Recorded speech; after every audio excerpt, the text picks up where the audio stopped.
Mr. President. The Majority Leader.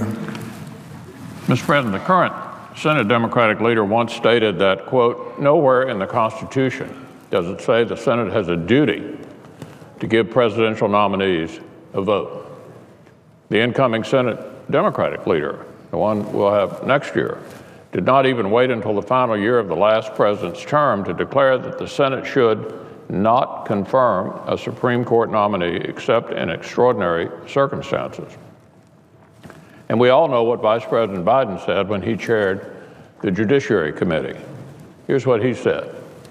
It would be our pragmatic conclusion, he said, that once the political season is underway, and it is, action on a Supreme Court nomination must be put off until after the election campaign is over. That's the essence, Mr. President, of the Biden rule.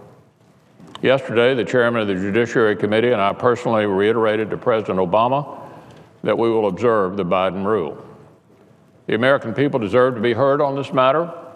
That's the fairest and most reasonable approach today.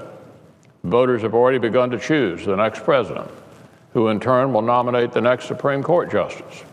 It's an important decision. Justice Scalia himself reminded us that setting aside one's personal views is one of the primary qualifications for a judge. His aim was to follow the Constitution wherever it took him, even if he disagreed politically with the outcome. We saw that when he sided with the constitutional right of protesters to burn the American flag.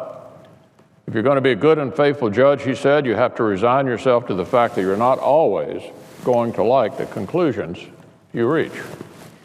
I think Americans agree that judges should be fair, impartial arbiters who apply the law and the Constitution equally to all and as actually written, not as they wish it were.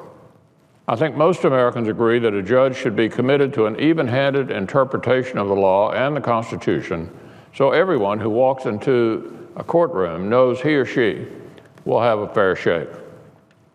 But there's another view of the role of a judge.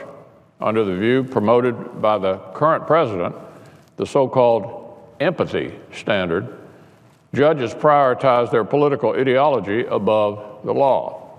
The problem with that approach to judging is that empathy is only good in the courtroom if you're lucky enough to be the person the judge actually has empathy for. It's not so good if you're the other guy. This is something the American people should decide. President Obama still has every right to nominate someone on his way out the door. The Senate also has every right to withhold its consent. That's what the Biden rule reminds us this election year. We will appropriately revisit the matter after Americans elect their new president.